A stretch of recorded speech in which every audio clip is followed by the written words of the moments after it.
അറിയാമോ ഞാൻ വന്നേക്കുന്നത്? എനിക്ക് അറിയാൻ എനിക്ക് കൊടുക്കാനും അറിയാം. പിന്നെ അങ്ങോട്ട് വായിലോട്ട് ഇടുന്നത് എന്റെ കൂടെ എടുത്തിട്ട് അണ്ണാക്കിലിട്ട് നീ കുറച്ച് വെള്ളം. എനിക്ക് നല്ല വിശപ്പില്ല, അതിവിടെ വെച്ചേക്ക്, ഞാൻ അല്പം കഴിഞ്ഞ് അയച്ചോളാം.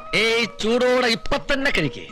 ചൂടുള്ള ആഹാര പദാർത്ഥങ്ങൾ ഞാൻ കഴിക്കില്ലെന്ന് നിനക്കറിയില്ല. അയ്യോ, ഞാൻ പറയാൻ വിട്ടുപോയി. ഇത് നല്ല തണുത്തതാ, ഫ്രിഡ്ജിൽ നിന്ന് ഇപ്പൊ എടുത്തതേ ഉള്ളൂ. കഴിക്ക്. അല്ല, കണ്ടിട്ട് നാവില് വെള്ളം ഊറുന്നുണ്ട്. വെറുതെ നാവില് വെള്ളം ഉറക്കണ്ട, ഇത് മുഴുവൻ കഴിച്ചോളൂ. ഊഞ്ഞാലിൽ പോയിരിക്കണോ അതോ നന്മ മരത്തിന്റെ അടുത്ത് ക്യാമറ നോക്കി മോങ്ങണോ ഞാൻ തീരുമാനിച്ചോളാം കേട്ടാ.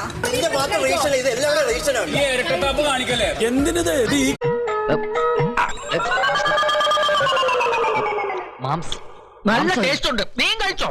ചിക്കൻ ഫ്രൈയാ? ആ, നല്ല സ്വാദുണ്ട്.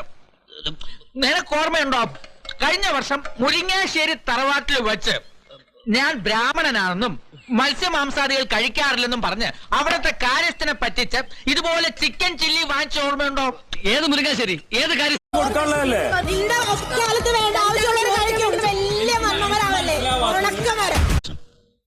പട്ടിണി, ദാരിദ്ര്യം, തൊഴിലില്ലായ്മ, കടം,